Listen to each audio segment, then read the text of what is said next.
Eh bien, bonjour à toutes et toutes les amis, comment allez-vous? Bah moi écoutez, ça va super bien et je me remets bien comme il faut. Oui, je fais cette vidéo assis parce que j'ai tourné une autre vidéo avant, j'étais debout pendant plus de 20 minutes. C'était beaucoup trop dur pour moi. Du coup, je fais cette vidéo assis. Et aujourd'hui, ça y est, la fin de l'année est là, la fin de l'année approche. Avatar 2 est sorti. J'ai pas aimé. Et donc, il ne sera pas dans cette vidéo, hein, voilà. Vous l'avez compris au titre et à la miniature, nous allons revenir sur, eh bien, les top films, les 5 top films 2022 que moi, personnellement, j'ai apprécié. C'est parti, les amis, pour, eh bien, je pense que beaucoup de gens vont gueuler. Ouais, allez, c'est parti, les amis.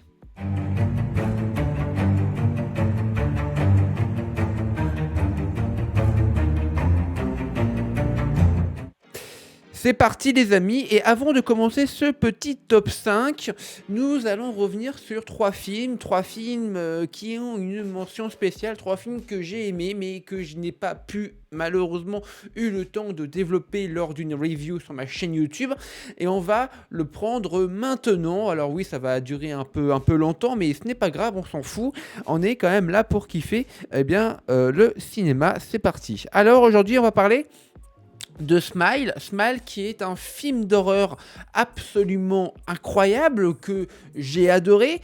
Oui, hein, je vous avais déjà partagé mes impressions sur mon compte Instagram et Twitter avant qu'il ne se fasse bannir. Oui, Smile est un très très bon film d'horreur. Il mérite véritablement le succès qu'il a eu en salle aux États-Unis et en France. Hein, je vous le rappelle, hein, plus de 2 millions d'entrées en France, plus de 128 millions au box-office pour un budget d'à peu près 20 millions, 15 ou 20 millions, ce qui est très peu pour un film d'horreur véritablement. Vraiment, ce film d'horreur a une tournure scénaristique très bien amenée, très bien faite. Il est disponible en VOD, en Blu-ray et en DVD à l'heure actuelle, je pense, où on parle. Vous pouvez, je pense, le trouver assez facilement à l'achat à l'acte en DVD et Blu-ray. Voilà, donc Smile de Parker Finn. C'est un très très bon film d'horreur et j'ai hâte de voir ce que peut nous proposer ce nouveau réal, parce qu'il faut savoir c'est que c'était son premier film sur le grand écran à ce petit Parker. Et oui, et bien c'est parti les amis, on continue avec un deuxième film que j'ai aimé, mais pareil j'ai pas eu le temps d'en parler du tout. C'est Simone, le voyage du siècle, et je pense le mettre, hop là. Ah non, voilà. Hop là, je vais le mettre ici. C'est Simone, le voyage du siècle, que j'ai été voir, pareil. Vous l'avez compris, je pense, assez aisément au titre. Hein. C'est un film sur Simone Veil, hein. Un film qui fait plus de 2 heures. Un biopic sur sa vie, sur cette femme qui a véritablement changé le cours de toutes les autres femmes de France. Et donc, ce film est absolument émouvant, est absolument bien fait. C'est un film français, distribué par Warner Bros. Et ça, c'est cool, en fait. Qu'une major américaine distribue comme ça des films français d'auteurs indépendants. C'est vraiment très cool. Il y a eu un succès phénoménal, plus de 2 millions d'entrées. Il est, je pense, encore à l'affiche, mais je suis pas sûr. Ou déjà en DVD Blu-ray, mais il est sorti le 12 octobre. Donc je ne sais pas s'il est encore dispo au cinéma ou autre, mais vraiment il faut le voir parce que franchement il mérite le détour. Et aussi hein, je crois bien que dès l'année prochaine il y aura Simone Veil dans les cours d'histoire. Bah franchement c'est un film à faire voir à vos élèves s'il y a des profs qui m'écoutent et qui me regardent. Notez, hein. C'est donc Simone Veil, le voyage du siècle, qui est donc un très bon film sur cette femme qui aura bouleversé l'histoire de la France. On continue les amis avec un troisième film en mention spéciale. Pareil, il fallait que j'en fasse une review mais j'ai pas eu le temps. Everything Everywhere All at Once les amis. Un film produit par les frères Russo, que vous connaissez certainement, hein, parce qu'ils ont réalisé Avengers Endgame. Voilà, c'est un film sur le multivers, un film absolument incroyable, absolument pop, absolument génial. un film qui est sorti le 31 août dernier. Il a eu un petit succès commercial en France avec plus de 400 000 entrées France. Franchement, il faut vraiment le voir. Regardez-le. Ça vaut vraiment le détour. Voilà, Everything Everywhere All at Once, qui est en plus une production A24. Voilà, je pense que pour les amateurs de cinéma, vous savez de quoi je parle. Hein. Généralement, cette boîte de production, c'est pas des films de merde. Hein. Et là, vraiment, ce film ne déroge absolument pas à la règle. Ça change des inconditionnels Marvel & Co. Voilà, qui traitent le multivers. Là, ça traite le multivers et d'une manière absolument nouvelle, géniale, et qui déborde d'amour pour le cinéma. Allez, on va partir dans les top 5 des meilleurs films de l'année. Il y en a qui vont, je le sais, qui vont faire absolument réagir. Voilà. Mais je m'en fous, je prends le risque. Et on commence avec le top 1. Let's go. Un talon en or massif. C'est vrai que j'ai eu un immense coup de cœur pour ce film avec Nicolas Cage, qui joue Nicolas Cage. Déjà, rien que ça, c'est absolument incroyable. Vraiment, alors oui, le film n'est pas dénué de défauts, évidemment. Mais je trouve que dans son ensemble, dans véritablement son ensemble, bah franchement, c'est génial. Je ne suis pas là pour refaire ma review. Ma review est disponible pour ceux qui souhaitent aller voir ma vidéo review. Elle est disponible, elle est au chaud, elle est ici, elle s'active ici. Vous pouvez aller la voir, il n'y a pas de problème. Bref, c'est vraiment un très bon film. Voilà les amis pour Un talon en or massif avec Nicolas Cage et si je dis pas de bêtises, il y a aussi Pedro Pascal d'ailleurs qu'on verra très prochainement dans la série The Last of Us. Voilà, Un talon en or massif donc. Allez, on continue. Top 2. Et là, celui-là, je sais que il va y avoir du remue-ménage derrière. Hein. Ouh là là là là là là. On va parler. Hop là. Arthur Malédiction. Oui, ça y est, je vois venir les gens gueuler là. Il y a mon bras qui gêne, mais c'est pas grave, on s'en fout. Je pense que vous avez largement compris Arthur Malédiction en top 2 meilleur film de l'année. Oui, je sais, ça a fait beaucoup débat. Ma vidéo a été beaucoup vue. Je me suis pris un torrent de haine à la gueule, mais c'est pas grave.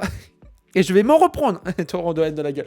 Mais ce n'est pas grave. Top 2, donc, Arthur Malédiction, réalisé par Barthélemy Grossman. Vous avez ma review, pareil. Hein, je ne suis vraiment pas là pour refaire ma review, mais pour vous dire vraiment ce que moi, selon moi, personnellement, sans avoir eu un petit cachet par Apollo Distribution, comme certains le disaient haut et fort sur Twitter, non, hein, je n'ai pas du tout été payé par Barthélemy Grossman ou Luc Besson ou que sais-je encore, pour dire du bien du film. Oui, le film a des défauts, hein, ça, c'est indéniable, mais quel film est parfait, j'ai envie de vous dire. Quel film est parfait dans l'histoire de l'industrie du jeu vidéo et même du cinéma.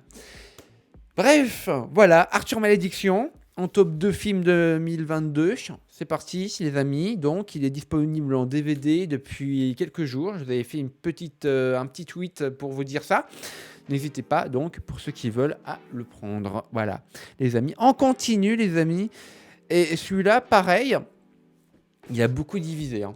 Il a beaucoup divisé, j'avais même fait une vidéo théorie sur un élément du film, que je ne dirai pas là pour certains spoils, etc., mais bref... Nope de Jordan Peele. Oui, ce film a été détesté par pas mal de monde, etc. Mais moi, j'ai bien aimé, quoi. Justement, Jordan Peele, il fait des films généralement extrêmement bizarres, extrêmement... Enfin, faut s'accrocher, quoi. Et là, Nope, c'est tout autant très bon aussi. Moi, j'ai bien aimé. Pareil, ma review, dispo, pam, ici. Je pense que je peux pas dire plus que ça. En plus de ça, vous avez une deuxième vidéo sur... un certain élément du film, que je ne peux pas dire là pour des raisons de spoiler. Donc voilà, dispo, ma review aussi, en DVD Blu-ray sûrement, ou en VOD, je ne sais pas. Donc voilà les amis pour Nope, qui est donc un film de Jordan Peele, le nouveau Jordan Peele, un film d'horreur. J'ai vraiment beaucoup aimé. C'est parti les amis, on continue avec le dernier film de la... attendez. Allez, on continue les amis avec l'avant-dernier film, pardon. Et pareil, hein, lui, il a beaucoup fait parler. L'année du requin, avec Marina Foïs, Cadmerade et Jean-Pascal Zadi. Un film des frères Boukherma. Voilà, donc Ludovic et Zoran Boukherma, qui est donc, avant d'avoir fait ce film, ils ont fait un film de loup-garou français. Teddy que j'ai adoré. Et donc là, ils sont revenus sur le courant du mois d'août, juillet-août, pour bien l'année du requin, un film d'horreur français sur un requin. Voilà. Je pense que je ne peux pas dire d'autre que bah, c'était génial. J'ai beaucoup aimé ce film. Alors oui, il a eu aussi moult débats, machin, bidule, mais à titre purement personnel, j'ai beaucoup aimé le film. Pareil, ma review ici, je suis pas là pour refaire mes reviews pareil, mais inconditionnellement, il est dans mon top 5 2022. Allez les amis, on va terminer ce top, les amis, avec, je pense, le top 5. Et alors, quand c'est au top 5, c'est que c'est le meilleur du meilleur, hein, véritablement. Et c'est un film Marvel. Doctor Strange 2 and the Multiverse of Madness.